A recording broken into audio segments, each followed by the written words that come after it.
आ, कल हम लोगों ने ऐड क्या देख लिया था। सिस्टम है, चेंज करना पड़ेगा। मोमेंटम हाँ, मोमेंटम तक हम लोगों ने देख लिया था। ठीक है, आज हम लोग उसी के आगे लेंगे। आज हम लोग देखेंगे एडा ग्रेड।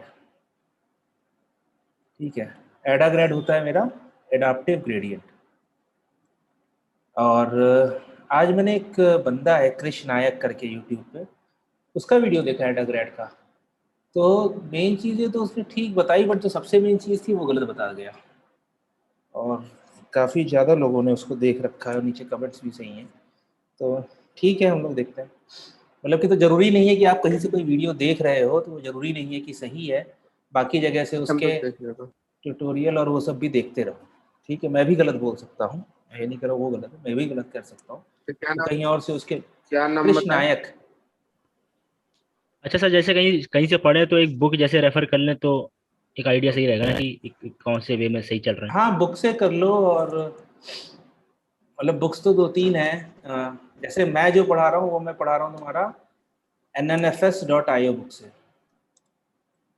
ठीक है, ये है न्यूरल नेटवर्क फ्रॉम स्क्रैच। तो मैं जो कोड उठा रहा हूँ सब वहीं से उठा रहा हूँ। ठीक है, बट इसमें भी कुछ गलतियां हैं बुक में, कहीं कहीं इन्होंने गलत लिख रखा है। तो वैसे तो बुक तुम्हारे पास डीप लर्निंग की एक बुक है, ये इयान गुडफेलो की। ठीक है, ये तुम्हें शायद डायरेक्ट पीडीएफ भी मिल जाएगी, डीप लर्निंग बुक .org करके वेबसाइट ही का नाम है। ठीक है, लेक्चर्स भी मिल जाएंगे, एक्सरसाइजेस भी मिल जाएंगी, और बुक भी तुम्हें पूरी यही मिल जाएगी।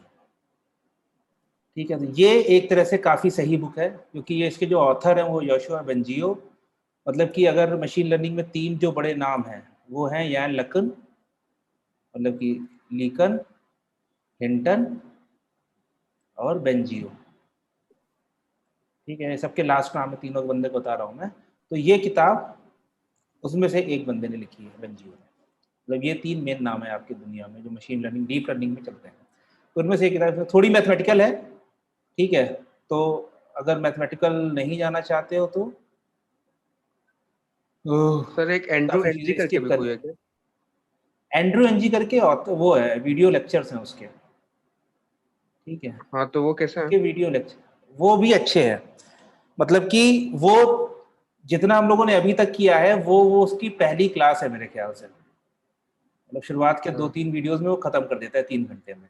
बट अगर तुम ये करने के बाद वो उसका देख रहे हो तो तुम्हें सब कुछ बहुत तेजी से समझ में आएगा। समझ में वहां से भी आएगा, लेकिन वहां तुम्हें बैठकर जैसे मैट्रिक्स मल्टीप्लिकेशन का वो बताता है कि भाई देखो कैसे मैट्रिक्स मल्टीप्लाई हो रही है, क्या शेप्स होंगे, क्या साइजेस होंगे, वो सब वो कराता है। लेकिन बाकी सब चीजें हम्म। कि सॉफ्ट मैक्स का ये निकालना पड़ेगा, उसका ये करना पड़ेगा, ये सब चीजें वो स्किप कर देते हैं। ठीक है, तो वो उसका अच्छा, है एज्यूम डीप। करते हैं क्या?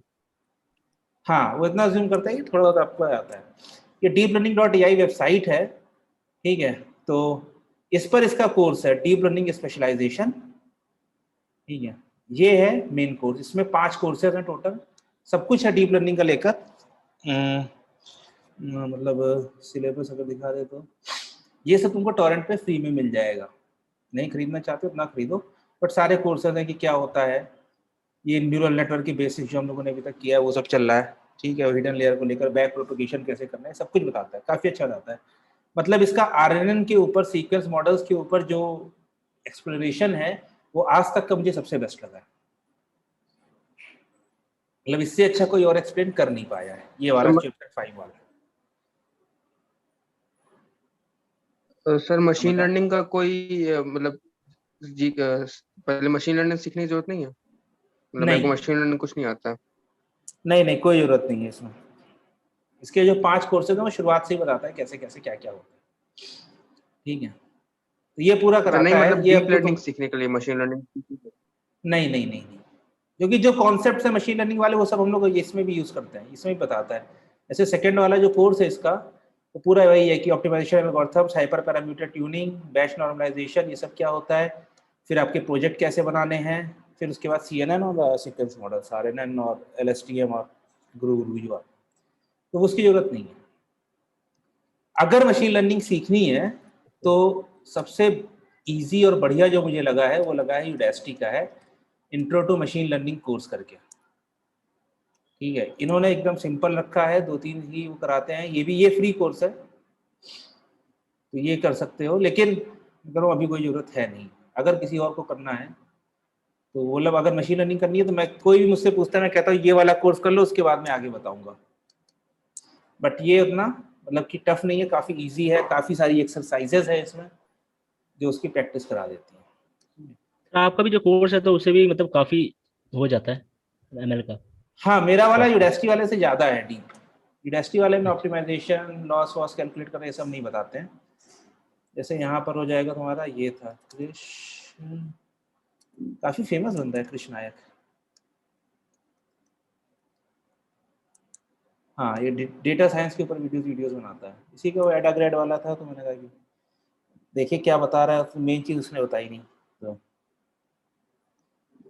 अरे सर वो अपना मॉड्यूल भेज दीजिएगा वो ग्रुप में। हाँ, वो मैं भेज दूंगा, मुझे एक बार फिर से पिन कर देना क्लास के बाद। मैं किया हूँ, मैं उसमें व्हाट्सएप में भी डाला हूँ, थोड़ा क्लास स्टार्ट होने से इस पर डाल दिया हूँ। ठीक है, फिर अगर नहीं बढ़ता हूँ तो फिर से कर देना, ठीक है। तो हम लोग थे यहाँ एडाप्टिव ग्रेडियंट, एडा ग्रेड वाली हमें, ये एक तरह का ऑप्टिमाइजर है। तो अब इसमें दिक्कत क्या आई, मतलब मोमेंटम और जो हम लोग कर रहे थे अपना एसजीडी कर रहे थे, इन सब में दिक्कत क्या आई? इन सब में दिक्कत आई, अगर तुमने देखा होगा तो जो हमारा फॉर्मूला है कि W new equals to W old minus learning rate into gradient, ठीक है। ये हमारा पहले ये हमारा कांस्टेंट था, चाहे तुम 10,000 स्टेप ले लो तब भी मेरा लर्निंग रेट सेम रहेगा। तो हमने कहा कि हमें ऐसा नहीं चाहिए, हमें एक सोल्यूशन चाहिए कि जो लर्निंग रेट है मेरा वो शुरुआत में तेजी से घटे और उसके बाद धीमे धीमे घटे, ठीक है। तो हमने उसके लिए ले आए लर्निंग रेट डीके, हम लोगों ने डीके किया। डीके करने के बाद हमने कहा कि अच्छा हम चाहते हैं कि जो इसकी पुरानी स्टेप की ड्यूरेशन है, जो पुरानी स्टेप की डायरेक्शन है, वो भी हम कंट्रीब्यूट करना चाहते हैं, तो हम लोग लेकर आए मोमेंटम। अच्छा, हम लोग इसी के ऊपर काम कर रहे हैं, जो कि मेरा ग्रेडियंट फिक्स है। अगर आपका एक बार फॉरवर्ड पास हो गया और आपका जो आर्किटेक्चर है तो उसके हिसाब से मेरा ग्रेडियंट फिक्स है, ठीक है। ओल्ड वैल्यूज मेरी जो भी कैलकुलेट होकर आएंगी वो इसी फॉर्मूले से कैलकुलेट करके आएंगे। तो मेरे पास खेलने को सिर्फ एक ही पॉइंट है, वो पॉइंट है लर्निंग रेट। तो हमने उसी में सोल्यूशन कर रहे थे। अब हमने कहा कि यार अच्छा, एक प्रॉब्लम आती है, ठीक है। प्रॉब्लम क्या आती है कि मान लो कि मेरे पास 3 कॉलम्स हैं, ठीक है। 3 कॉलम्स है मेरे पास, हो गया जैसे मैं अलमारी बना रहा हूं, तो अलमारी में मेरे पास 3 चीजें हो जाती हैं, लेंथ, ब्रेथ और डेप्थ, ठीक है। मेरे पास 3 चीजें हो गई, लेंथ, ब्रेथ और डेप्थ की। अलमारी नहीं, अलमारी में तो सब चीजें मिल जाएंगी। कुछ और एक फीचर लेते हैं जिसमें एक चीज ना हो। क्या ले सकते हैं? क्या ले सकते हैं? चलो मैं हेडफोन्स का लेता हूँ, ठीक है। हेडफोन्स की मेरे पास कॉलम्स हैं, हेडफोन्स की प्रॉपर्टीज। तो मेरे पास 3 प्रॉपर्टीज हैं। कलर, हर हेडफोन का कलर होगा ही होगा। फिर आ जाएगा इसका मैं लेता हूँ वॉल्यूम, ठीक है, या प्राइस कर लेता हूँ।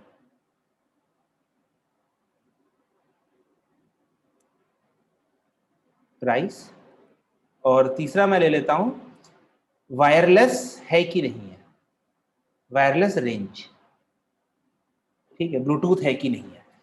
तो अगर अब मेरे पास इस तरह का डेटा सेट होगा तो हर हेडफोन का कोई ना कोई कलर होगा ही होगा, ये बात फिक्स है,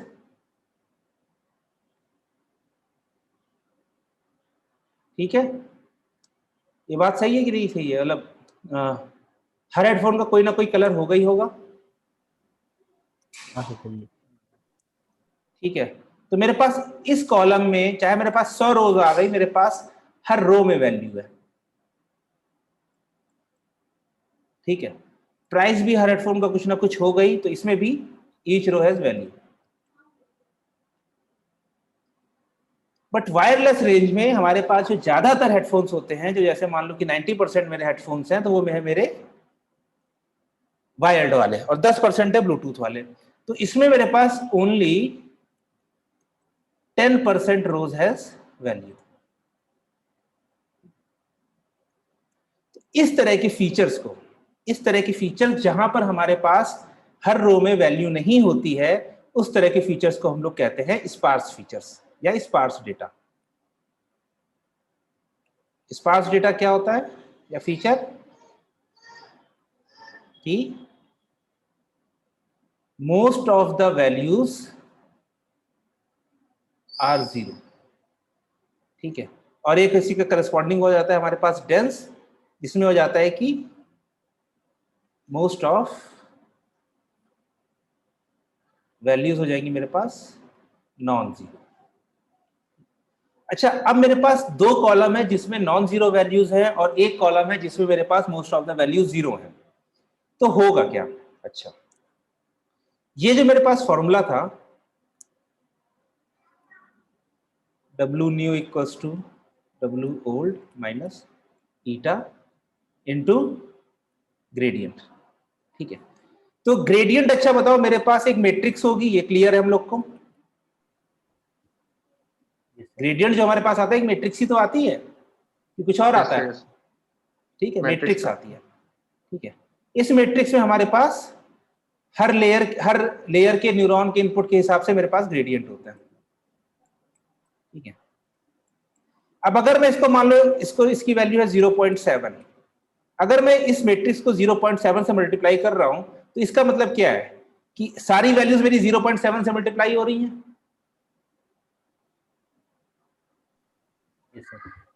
यस सर। ना, तो मतलब क्या है कि मेरे पास हर weight, each weight has same learning rate, ये मैं कह सकता हूं? Yes sir. मतलब कि जो मेरा अपडेट होगा वो मेरा ईच पैरामीटर, मतलब कि ईच पैरामीटर कह लो कि each weight will be updated by equal proportion.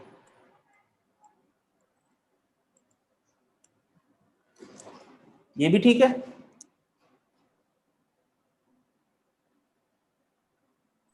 Yes sir. ठीक। अब यहीं पर आती है दिक्कत। दिक्कत क्या आती है कि मेरे पास, जब मेरे पास एक जगह डेंस फीचर्स हैं और एक जगह स्पार्स फीचर्स हैं,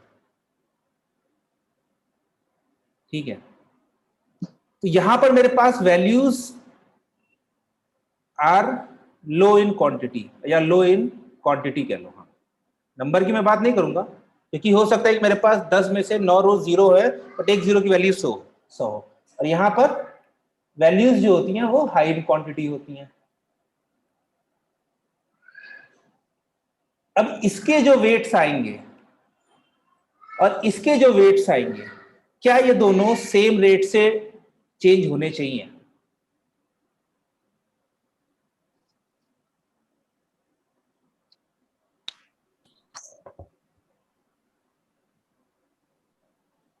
इसको तुम ऐसे सोच लो, इसको एक तरह से और ऐसे हम सोच सकते हैं कि मान लो मुझे घर ढूंढना है, मैं घर की प्राइसिंग कर रहा हूं, तो मेरे पास जो एरिया है घर का, इंडिया में जो एरिया है वो हम लोग लिखते हैं स्क्वायर फुट में, ठीक है। मतलब ये एकदम एग्जैक्ट एग्जांपल नहीं है बट थोड़ा सा सिमिलर है। और जो हमारे पास डिस्टेंस है वो हम लोग लिखते हैं किलोमीटर में,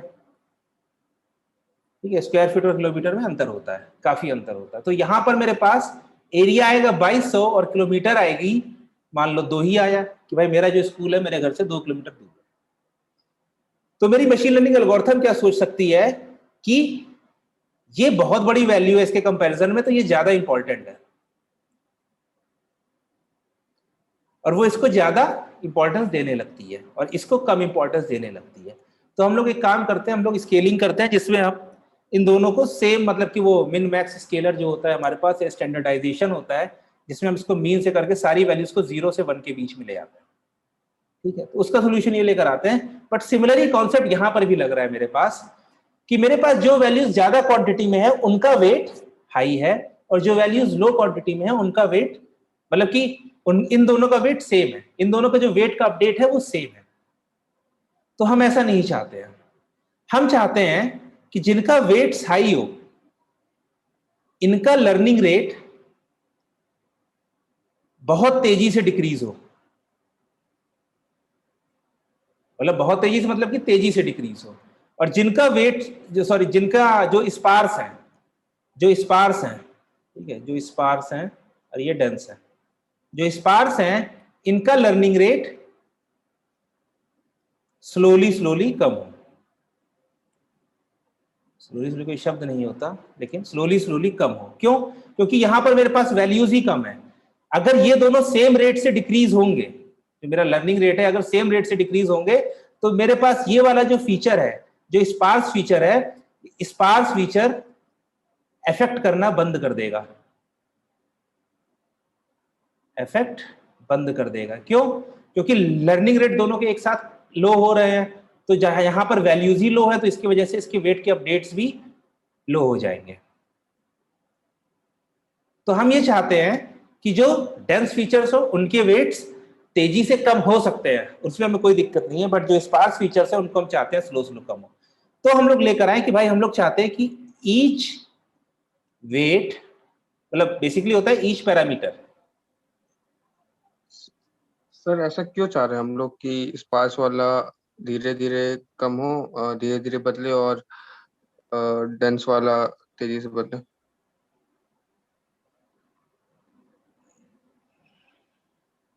ये वाला जो बताया मैंने, ये चीज समझ में आई? नहीं, उतने अच्छे से समझ नहीं आया कि रिलेटेबल कैसे नहीं आया अच्छे से। ये एरिया एरिया डिस्टेंस और वाला ना? डिस्टेंस वाला समझ में आया था? एरिया और डिस्टेंस वाला नहीं, उतने अच्छे से नहीं आया। हम्म, अच्छा। मतलब वो यूनिट अलग है, तो मतलब ऐसा भी कह सकते हैं ना, जैसे कि कोई चीज 100 किलो की है तो नहीं, हाँ, जैसे कोई चीज 100 किलो की है और कोई चीज 2 कुंटल की है। हाँ 2 कुंटल यहाँ की है, तो 100 किलो वाले को ज्यादा वो वैल्यू दे देगा और 2 कुंटल वाले को कम वैल्यू देगा। हाँ, ऐसा होता है। ऐसा क्यों होता है? इसका रीजन ये होता है कि जब हम लोग मशीन लर्निंग करते हैं तो बेसिकली उसमें क्या होता है कि हम लोग एक तरह से डिस्टेंसेस निकालते हैं। ठीक है, होता क्या है कि मान लो मैंने एक ग्राफ बनाया, इधर है मेरा एरिया और इधर है मेरी डिस्टेंस टू स्कूल। ठीक है, एरिया मेरा चल रहा है 2000, 3000, 4000 और 5000। ठीक है, और स्कूल की मेरी डिस्टेंस चल रही है 1, 2, 3, 4, 5। अब मैं उन लोग घर का एरिया और डिस्टेंस में प्लॉट करता हूं, तो एरिया यहां पर कम है और डिस्टेंस आ गई 1, और एरिया यहां पर ज्यादा है, डिस्टेंस आ गई 5। ठीक है, 3500 पे 5 आ गई। अब मशीन लर्निंग करती क्या है? मशीन लर्निंग कुछ नहीं करती है, मशीन लर्निंग सिंपली एक लाइन बनाती है।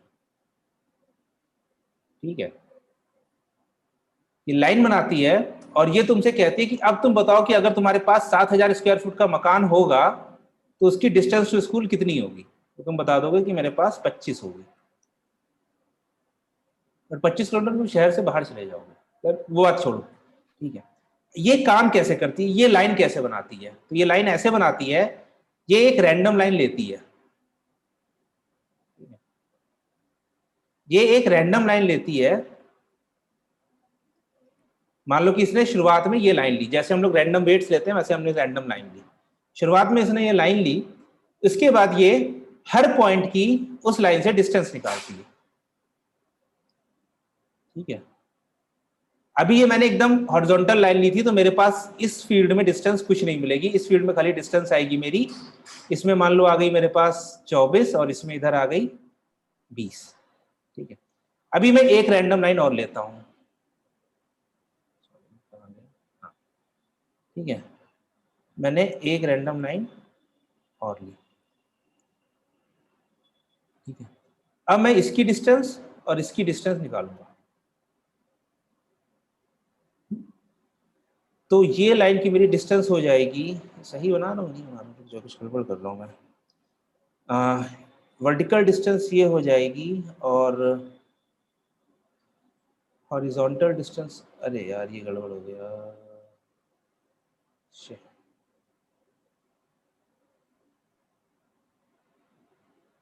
क्या हो गया, नहीं ये भी गलत लेवल पर आ गया।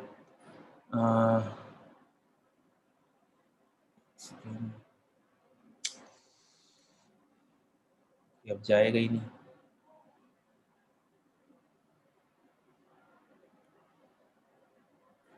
इस लेवल पर आ गया, एक सेकंड।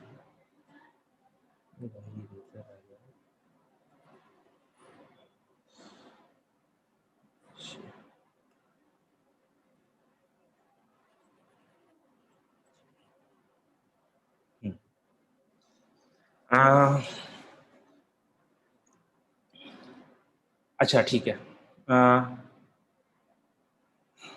ठीक है, ये रिग्रेशन ढूंढो। KNN का नाम नहीं सुना होगा तुमने।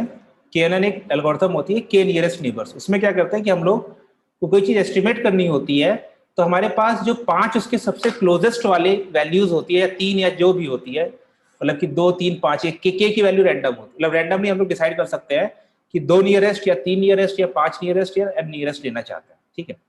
तो अब मेरे पास ये कैसे काम करती है कि आपके पास 2 पॉइंट्स हैं, ठीक है, तो इनके बीच की डिस्टेंस निकालो। तो इनके बीच की डिस्टेंस कैसे निकलेगी? मान लो ये x1 y1 है और ये x2 y2 है, तो इनके बीच की डिस्टेंस निकलेगी x1 माइनस x2 का square plus y1 minus y2 का स्क्वायर, ठीक है। अब ये जो x और y है, ये तुम मान लो है x, जो पहली रो है ये मेरे पास हो गया है एरिया, और y मेरे पास हो गया है डिस्टेंस इन किलोमीटर, ठीक है। तो अब मुझे इन दोनों पॉइंट के बीच की डिस्टेंस निकालनी है, तो एरिया मान लो मेरा हो गया 2500 माइनस 2000 का स्क्वायर, और डिस्टेंस मेरी आ गई 2 किलोमीटर माइनस 1 किलोमीटर का स्क्वायर, ठीक है। तो ये मेरे पास क्या आ जाएगा, 500 का स्क्वायर रूट, ये मान के चलो कि मतलब 20 पॉइंट समथिंग कुछ आ जाएगा, 20 पॉइंट समथिंग कुछ आ जाएगा। अच्छा, इन दोनों की जो बीच की डिस्टेंस है, ठीक है। अब मेरे पास यहीं पर एक दूसरा पॉइंट आ जाता है, जहां पर मैंने एरिया ले लिया, वहां पर मेरे पास 3000 स्क्वायर फीट का घर है, ठीक है, और डिस्टेंस मेरी हो गई है 10, डिस्टेंस मेरी हो गई है 10 किलोमीटर दूर। अब मैं निकालूंगा तो मेरे पास स्क्वायर रूट आ जाएगा 3000 माइनस 2000, मतलब कि 1000 का स्क्वायर प्लस ये, मतलब ये जो भी है 500 का स्क्वायर करके 2500, जो मतलब ये 520 समथिंग कुछ आ जाएगा, ठीक है, 520। और ये आ जाएगा 1000 का स्क्वायर प्लस 10 माइनस 1, मतलब कि 9 का स्क्वायर,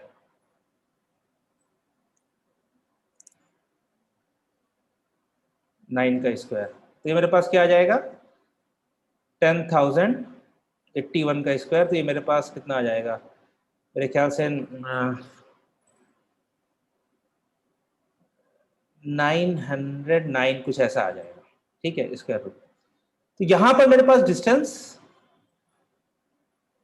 उतनी तेजी से नहीं बढ़ी है। अगर ये मैं 500 का मैंने गलत निकाला, ये मेरे पास हो जाएगा अंडर रूट ऑफ 500 का स्क्वायर प्लस 1 इक्वल्स टू 500 का स्क्वायर ऑफ अंडर रूट, ये मेरे पास 500 ही कुछ आएगा, ठीक है। यहाँ पर मेरे पास घर बड़ा हुआ है, घर उतना ज्यादा बड़ा नहीं हुआ है, 2000 से 2500 स्क्वायर फीट गया हुआ है। यहाँ पर मेरे पास सिर्फ 1000 स्क्वायर फीट घर बढ़ा है, लेकिन जो डिस्टेंस है मेरे पास वो 9 किलोमीटर बढ़ गई है। 9 किलोमीटर डिस्टेंस है, ये काफी ज्यादा बढ़ गई है as compare to 1 kilometre. But हमारी जो डिस्टेंस आ रही है वो उस प्रोपोर्शन को सिग्निफाई नहीं कर रही है, वो खाली किसको इंपॉर्टेंस दे रही है, आपके एरिया को।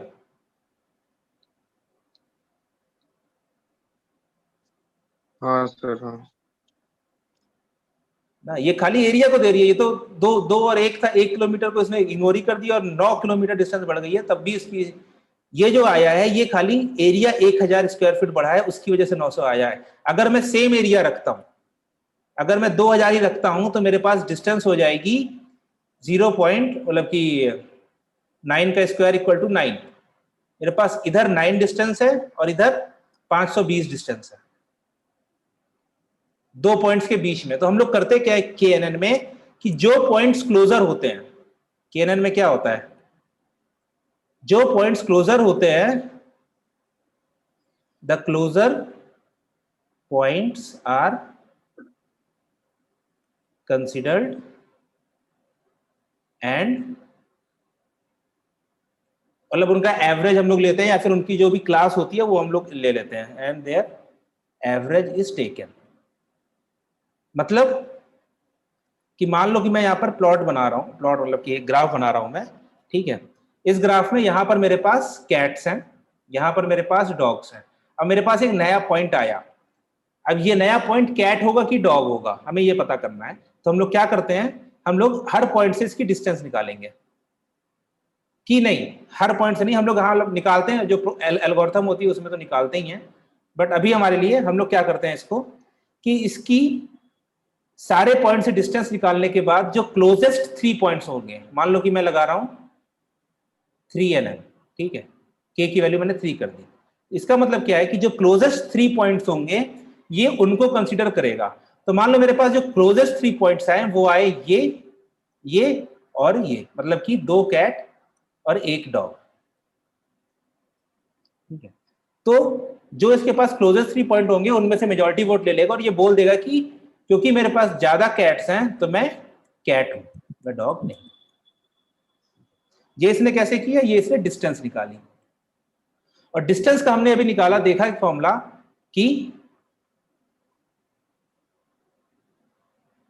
डिस्टेंस का हमने देखा कि जब आपके पास 2 डिफरेंट यूनिट्स में चीजें होंगी तो जब आप डिस्टेंस निकालने जाओगे तो जिसकी यूनिट मतलब कि जिसकी वैल्यूज ज्यादा होंगी उसको हमारी डिस्टेंस ज्यादा कंसिडरेशन देगी।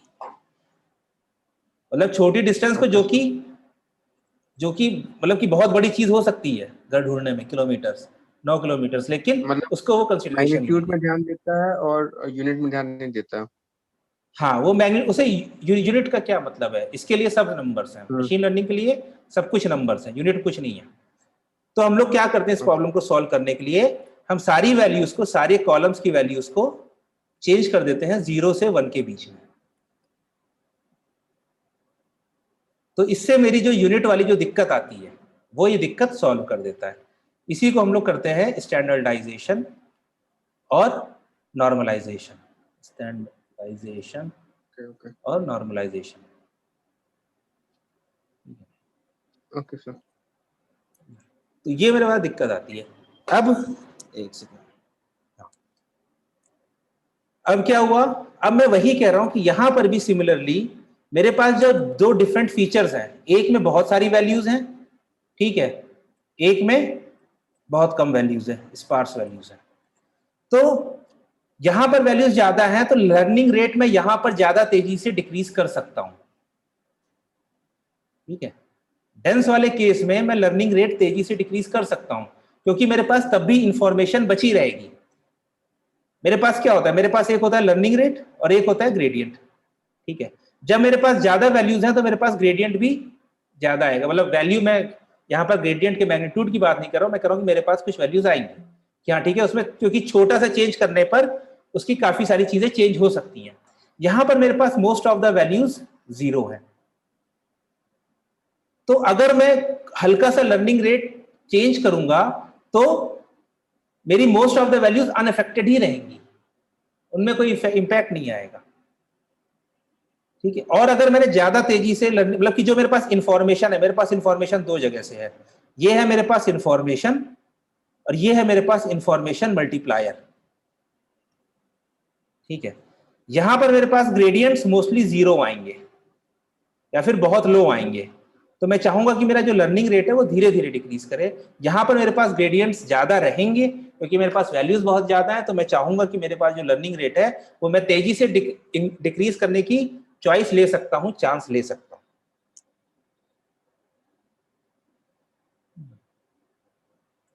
तो इसलिए लोगों ने निकाला कि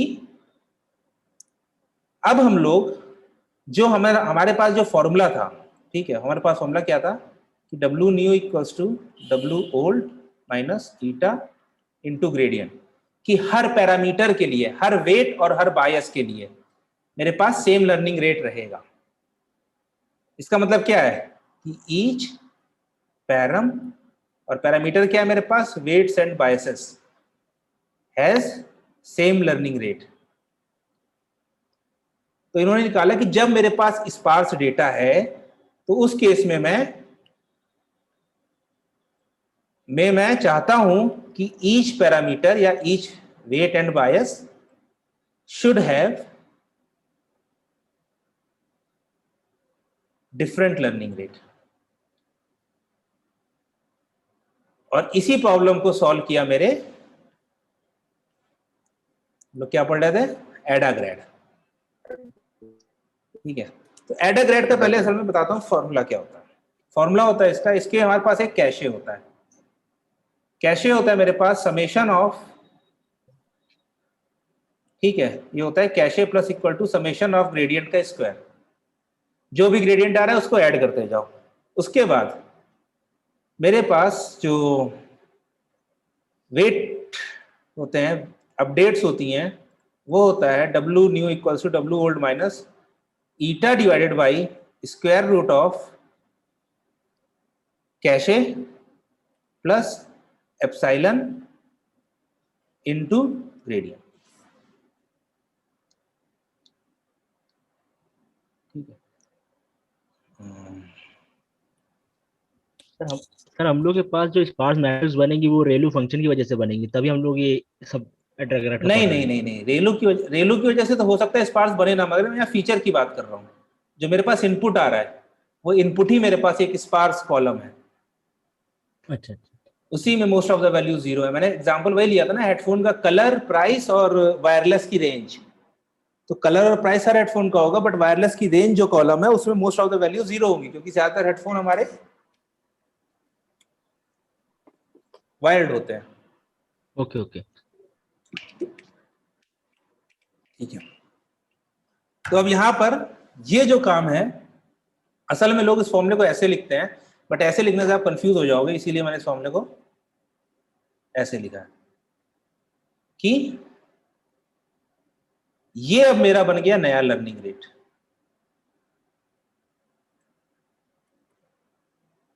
ये ना, अगर मैं इस पूरे को एक किसी वैल्यू अल्फा से मतलब कि रिप्लेस कर दूं, तो मेरे पास अल्फा भी तो अभी भी तो लर्निंग रेट है।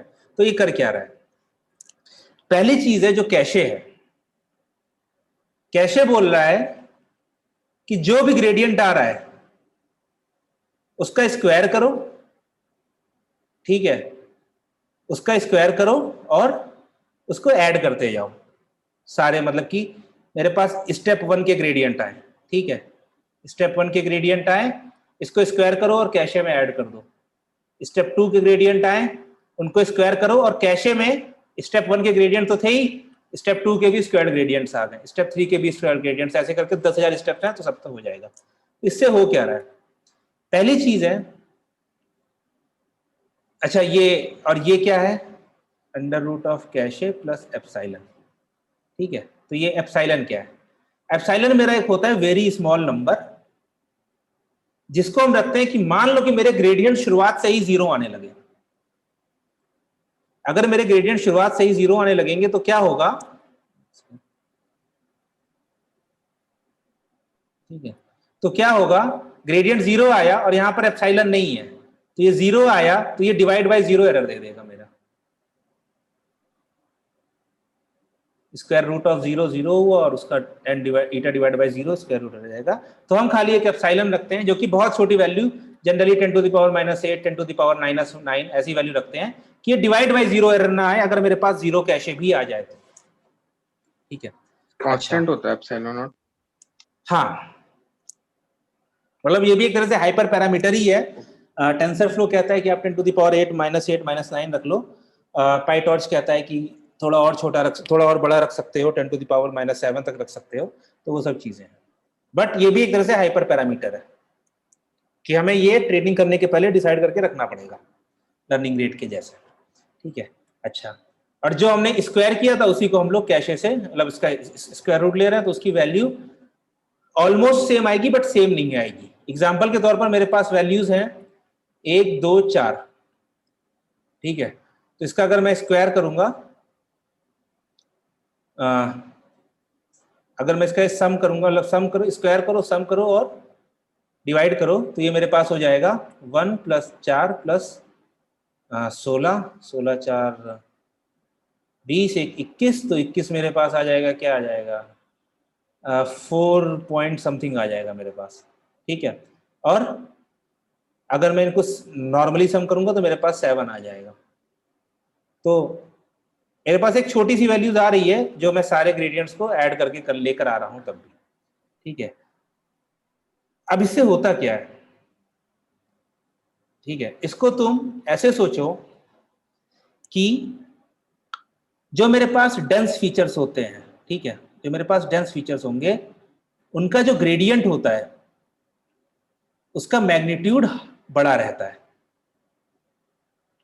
बड़ा रहता है, ठीक है। और जो मेरे पास स्पार्स फीचर्स होते हैं उनका मैग्नीट्यूड छोटा रहता है। तो मान लो कि इसका मैग्नीट्यूड आया मेरे पास 80 और इसका मैग्नीट्यूड आया मेरे पास 2,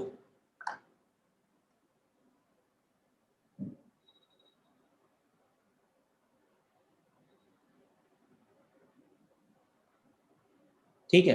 तो अब मेरा जो लर्निंग रेट होगा वो क्या हो जाएगा, n divided by square root of 80, और इसका हो जाएगा मेरे पास learning rate divided by square root of 2। तो मेरे पास ये डेंस वाले का आया n/√80 और इसका आया n/√2। तो ज्यादा से बड़ा था कि इसका डिनोमिनेटर बड़ा है, ठीक है, डिनोमिनेटर बड़ा है, तो ये ओवरऑल वैल्यू इसकी ओवरऑल वैल्यू से छोटी रहेगी कि नहीं रहेगी? रहेगी। रहेगी ना। तो यही ये काम कर रहा है कि अब जिसका ग्रेडियंट बड़ा होगा उसका लर्निंग रेट कम हो जाएगा और जिसका ग्रेडियंट छोटा रहेगा उसका लर्निंग रेट बढ़ जाएगा। तो इसीलिए ये इक्वेशन मैंने ऐसे लिखी थी कि ये अब इस पूरे को आप लर्निंग रेट कंसीडर करो, ग्रेडियंट से तो अभी मल्टीप्लाई हो रहा है बट इस पूरे को आप लर्निंग रेट कंसीडर करो। एप्सिलॉन का केस हमने देख ही लिया है, ठीक है। तो इस तरह से ये हर ग्रेडियंट के हिसाब से अपना अपना उसका चेंज होता रहेगा लर्निंग रेट, हर वेट, हर पैरामीटर के हिसाब से, हर वेट के हिसाब से और बायस के हिसाब से वो चीज कम होती रहेगी। मतलब जो इसका ग्रेडियंट आएगा उसके हिसाब से ही वो चीज होगी, ठीक है। अब यहां पर एक चीज आती है कि एडा ग्रेड सोच तो बहुत अच्छी थी बट इतना अच्छा काम नहीं करता है। तो उसका रीजन क्या है? उसका रीजन है ये फॉर्मूला। सर लेकिन इसमें ऐसा सर, हाँ सर इसमें कैचे मेमोरी तो मतलब स्टेप्स के साथ बढ़ेगी, तो हाँ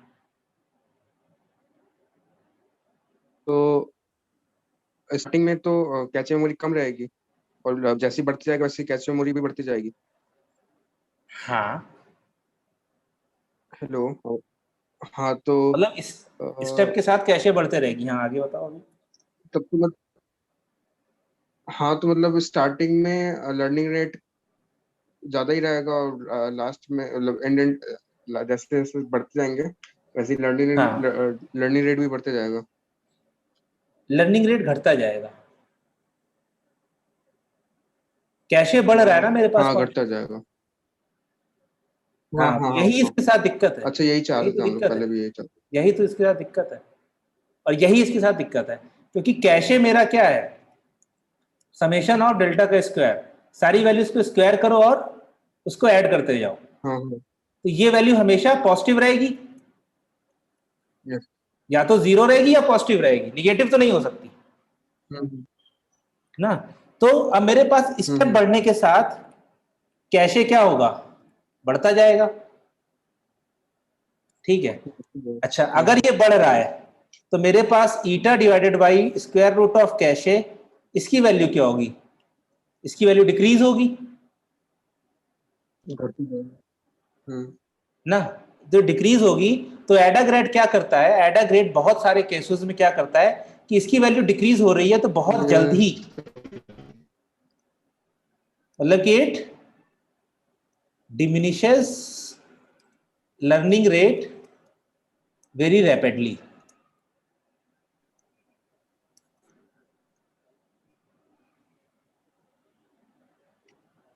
मेरे पास जो लर्निंग रेट है वो काफी तेजी से डिक्रीज होने लगता है, तो ये मतलब मिनिमा तक भी नहीं पहुंच पाता है उन केसेस में जहां पर मेरे पास डेंस वाले डेटा सेट्स होते हैं। स्पार्स वाले डेटा सेट में अभी भी एडाग्रेड अच्छा काम करता है, ठीक है। जहां पर मेरे पास बहुत सारे कॉलम्स हैं, जहां पर जीरो वैल्यूज हैं, उन केसेस में एडाग्रेड अच्छा काम करता है। बट जहां पर जीरो वैल्यूज नहीं है, उन केसेस में एडाग्रेड स्लो हो जाता है। और स्लो क्यों हो जाता है? लर्निंग रेट आपका ऑलमोस्ट जीरो हो जाता है, तो अपडेट्स ही नहीं हो पाते हैं। ये दिक्कत थी एडाग्रेड की। तो जो उसका फायदा था वही उसका नुकसान भी है।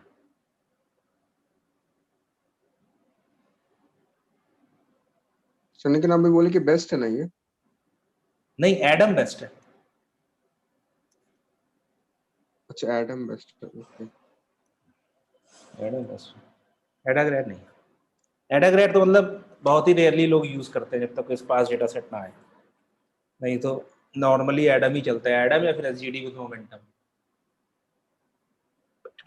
सर तो जब बहुत ज्यादा डेटा रहेगा तब इसको यूज नहीं करना ना सर, छोटा हाँ, मोटा तब डेटा नहीं के use लिए। नहीं, छोटा मोटा नहीं, कॉलम्स के अंदर वैल्यूज कितनी है आपके पास। अगर आपके पास 3 कॉलम्स है मान लो, और 2 कॉलम्स में मोस्ट ऑफ द वैल्यू 0 है, ठीक है, मोस्ट ऑफ द वैल्यू 0 है, उस केस में आप एडाग्रेड यूज करेंगे। बट अगर हर कॉलम की हर रो में कोई ना कोई वैल्यू है तो हमें कोई दिक्कत नहीं, हम नॉर्मल एसजीडी यूज कर सकते हैं। ये बहुत जल्दी लर्निंग रेट को डिक्रीज कर देगा।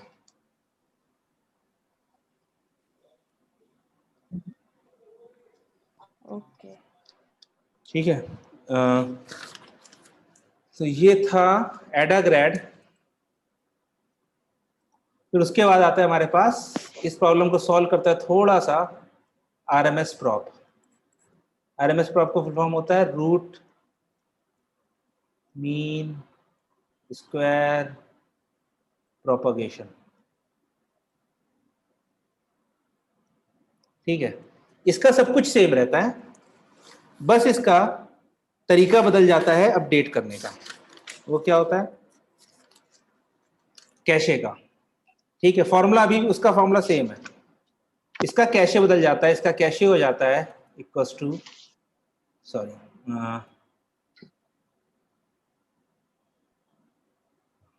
इसका कैशे हो जाता है rho into cache plus 1 minus rho into delta square.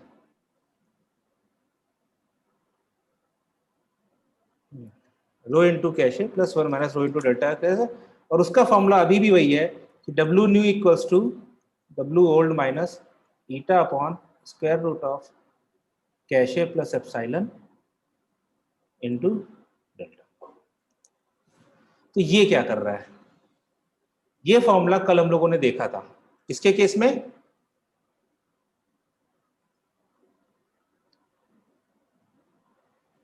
नहीं याद है? मोमेंटम के केस में देखा था हमने। क्या था वो? मोमेंटम इनटू जो भी मेरे पास लास्ट स्टेप था, ठीक है, माइनस वो मेरे पास आ गया था eta into gradient, learning into gradient, ठीक है। तो मतलब इस तरह का नहीं था, ठीक है। ये जो फॉर्मूला ये कुछ नहीं कह रहा है, ये भी वही कह रहा है कि तुम लास्ट स्टेप के कैशे को कितना महत्व देते हो, ठीक है, और करंट स्टेप के ग्रेडियंट्स को कितना महत्व देते हो।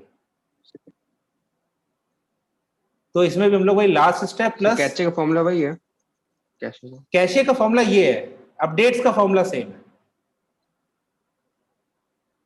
कैशे का फॉर्मूला चेंज हो गया ना, अच्छा अच्छा, अपडेट्स का फॉर्मूला सेम है जो मेरा एडाग्रेड का था। हाँ। तो इसमें अब हम लास्ट स्टेप को भी कंसीडर कर रहे हैं और करंट को भी कंसीडर कर रहे हैं। और लास्ट स्टेप के ग्रेडियंट नहीं, लास्ट स्टेप के कैशे को कंसीडर कर रहे हैं, ग्रेडियंट को नहीं।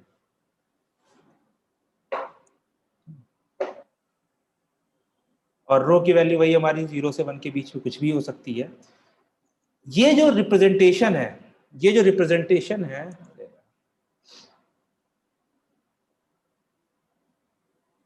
क्या हो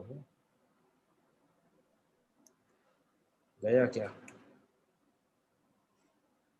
हाँ, ये जो रिप्रेजेंटेशन है, ये रिप्रेजेंटेशन एक तरह से है मेरे पास कि मैं वेटेड एवरेज ले रहा हूं, ठीक है, मैं रनिंग एवरेज ले रहा हूं कैशे का।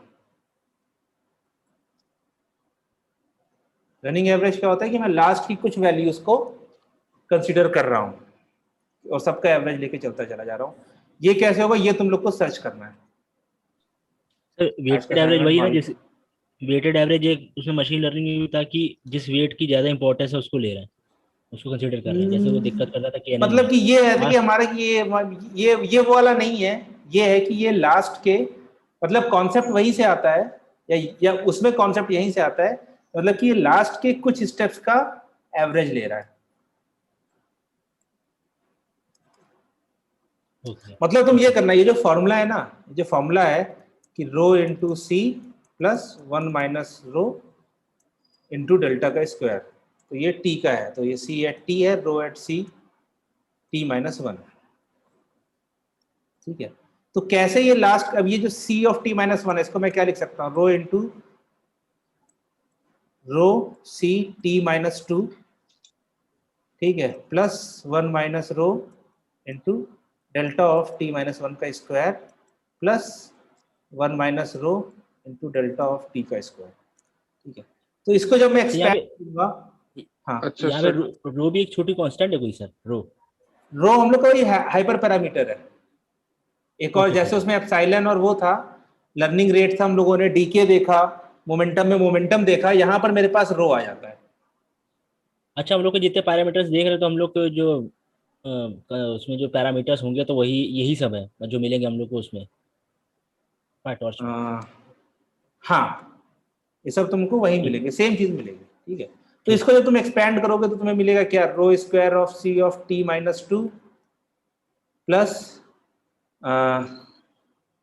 Binomial type rho of delta square of T minus 1, ठीक है, minus rho square of delta square of T minus 1 plus delta T का square minus rho of delta T का स्क्वायर।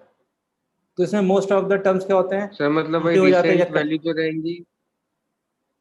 हाँ, हाँ, तो देखोगे जो कि रो की वैल्यू 0 से 1 के बीच में रहेगी, कुछ वैल्यू रहेगी और जो पुराने वैल्यू। हाँ exactly.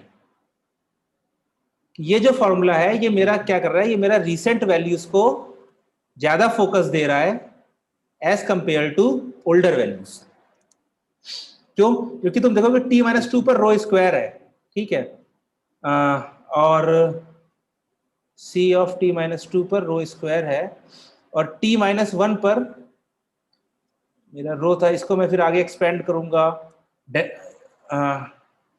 Delta square T minus 1, अच्छा इसको मैं और करूंगा तो टी माइनस 3 पे जाऊंगा, मेरे पास और होगा। तो ये मैंने, ये चीज तुम देखना या फिर खुद डिराइव करके देखना कि कैसे ये जो फॉर्मूला है, ये जो नोटेशन है, कौन सी नोटेशन, कि रो की जगह तुम कुछ भी ले सकते हो कि alpha into x plus 1 minus alpha into something Y. तो ये जो कर रहा है मेरे पास, ये एक तरह से एवरेज निकाल रहा है, लेकिन ये नॉर्मल एवरेज नहीं है कि आपने सबको सम किया उससे डिवाइड कर दिया है, ये आपका रीसेंट वैल्यूज को मोर इंपॉर्टेंस और ओल्डर वैल्यूज को लेस इंपॉर्टेंस दे रहा है। सर, इसमें रो की वैल्यू कहां से कहां तक लाई कर सकती है? वही जीरो पर, क्योंकि अगर 1 से बड़ी हो जाएगी तो ये वैल्यू निगेटिव हो जाएगी ना मेरे पास, 1 माइनस रो जो है, हाँ, ये निगेटिव हो जाएगा। हाँ, और निगेटिव हो जाएगा तो कैशे निगेटिव हो जाएगा, yes, कैशे yes. निगेटिव हो जाएगा तो स्क्वायर रूट ऑफ निगेटिव कैसे निकालोगे? इसलिए 0 से 1 से बीच तो की ही इसकी वैल्यू लाई कर सकते हैं। हाँ, हाँ। तो ये चीज देखना कि कैसे ये रनिंग एवरेज निकालता है, वेटेड एवरेज। ठीक है, तो अभी तो टाइम खत्म हो रहा है, इसका कोड दिखा देता हूँ। ठीक है, मेरा ये बदल गया है।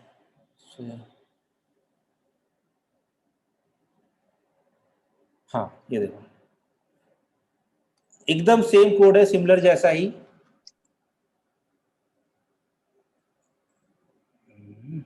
क्या होगा इसका? हाँ ठीक है, सिमिलर ही कोड है।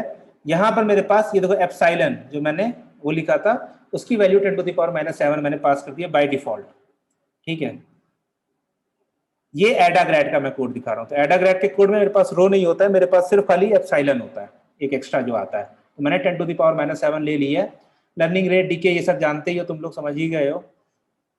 ये मेरा डीके वाला कोड है, सिंपल की 1/1 प्लस डीके इनटू स्टेप। तो ये लर्निंग रेट को धीरे धीरे कम करता रहेगा as a number of steps के हिसाब से। ठीक है, ये आया मेरे पास कोड अपडेट पैराम्स का। तो सेम चीज है कि यहाँ पर हमें वेट्स के लिए अलग कैशे बनाना पड़ेगा और बायस के लिए अलग कैशे बनाना पड़ेगा। तो वो मेरे क्या है, जीरोस लाइक उन दोनों की मैट्रिक्स का शेप, जो वेट्स की मैट्रिक्स का शेप है और जो बायस की मैट्रिक्स का शेप है, दोनों को मैंने जीरो से इनिशियलाइज किया है। ठीक है, अब सिंपल फॉर्मूला है मेरे पास, weight cache plus equals to जो भी मेरे पास ग्रेडियंट आया है उसका स्क्वायर, और बायस कैशे प्लस इक्वल टू जो भी ग्रेडियंट आया है उसका स्क्वायर। तो मैंने वहाँ फॉर्मूला गलत लिखा था, वो समेशन प्लस इक्वल टू के बाद मतलब ऐसा नहीं होना चाहिए, तो सिंपल होना चाहिए था cache plus equals to gradient का स्क्वायर, और समेशन नहीं होना चाहिए था, वो गलत लिखा था मैंने। ये सिंपल है। ओके, और उसके बाद, अरे यार ये कहाँ भाग रहा है ये। ठीक है, उसके बाद वेट्स प्लस इक्वल टू, ये देखो self dot current learning rate negative of eta into layer dot D weight से मेरा ग्रेडियंट हो गया, divided by NP dot square root cache plus epsilon. ये वही फॉर्मूला है जो हम लोगों ने लिखा था। तो हमें खाली ये एप्सिलॉन की वैल्यू हमें लेकर आनी पड़ी, क्योंकि ये एक हाइपर पैरामीटर है, और कैशे हम लोगों ने खुद कैलकुलेट किया है हमारे ग्रेडियंट के हिसाब से। ठीक है, सेम चीज, मतलब ये कोड आपके पास है ही, तो आप इसे चला के देख सकते हो। ठीक है, मैं अभी नहीं चला रहा हूँ क्योंकि मैं आरएमएस प्रॉप भी दिखा देना चाहता हूँ, उसका कोड भी नीचे ही है। ये देखो आरएमएस प्रॉप। सर आरएमएस वाले का क्या ड्रॉबैक क्या है? आरएमएस वाले का ड्रॉबैक क्या है? आरएमएस में भी देखो कैशे वाला सीन आ रहा है। ठीक है, तो उसमें भी ना सही काम नहीं करता है, मतलब ड्रॉबैक तो यही आता है, कैलकुलेशन थोड़ी सी बढ़ जाती है, लेकिन वो तो एडम में भी बढ़ जाती है। एग्जैक्ट ड्रॉबैक तो मतलब मुझे तो वही लगता है कि कैशे वाला ही है, बाकी मैं देख के एक बार बता दूंगा मुझे, क्योंकि आरएमएस यूज नहीं करते तो मुझे भी उतना आइडिया है नहीं। ठीक है, मैं कल मतलब मैं ग्रुप पे कल तक बता दूंगा क्या मेन ड्रॉबैक है, बट मोस्ट प्रॉब्लम मुझे यही लगता है, जो कि कैशे अभी भी हमारे पास वहां पर डेल्टा स्क्वायर तो है ही ना फॉर्मूले में, +1 माइनस रो लेकर हम आ रहे हैं। तो ये यहाँ पर जैसे अगर मैंने रो की वैल्यू 0.9 दी, तो 1 माइनस रो 0.1 हो जाए। हाँ क्या कह रहे हैं? वही, लेकिन बहुत कम वैल्यू से मल्टीप्लाई होगा ना, मतलब 1 से कम वैल्यू से मल्टीप्लाई होगा, तो फिर उतना ज्यादा इफेक्ट नहीं करेगा शायद। हाँ, उतना इफेक्ट नहीं करना चाहिए, बट मेन चीज मतलब मुझे अभी तो और कुछ समझ में नहीं आ रही है। ठीक है, तो अभी मैंने इसको चला के भी नहीं देखा कि वैल्यूज क्या आएंगी उसके ऊपर, तो एक बार इसको चला के देखना सही से परफॉर्म कर रहा है कि नहीं कर रहा है। बाकी मैं कल तक नहीं तो बता दूंगा कि मेन क्या ड्रॉबैक है आरएमएस का। ठीक है सर, क्लास की टाइमिंग क्या है सर? अभी 7:30 से 8:30 है। Okay sir. ये हम लोगों ने आज ही से किया है, मतलब कल बात करी थी हम लोगों ने 8 से 9 के बीच में, तो मतलब क्योंकि ताकि लेट काफ़ी हो जाता है मेरे को भी, और खाना वाना घर वाले दिक्कत कहने लगते हैं, तो 7:30 to 8:30 है अभी। ठीक है, मेन अभी यही है वीकडेज की मेरी।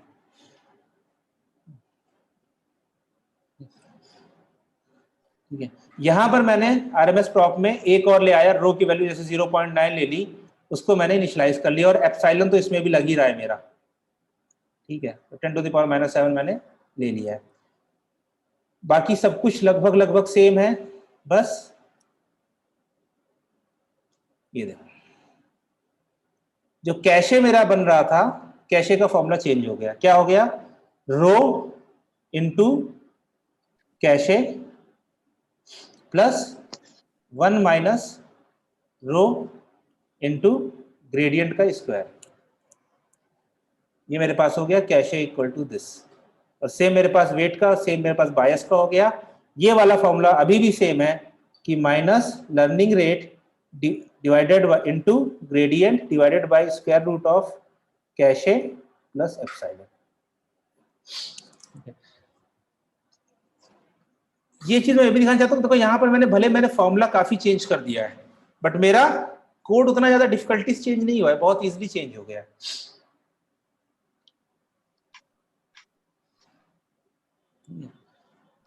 तो ये आरएमएस प्रॉप का कोड है।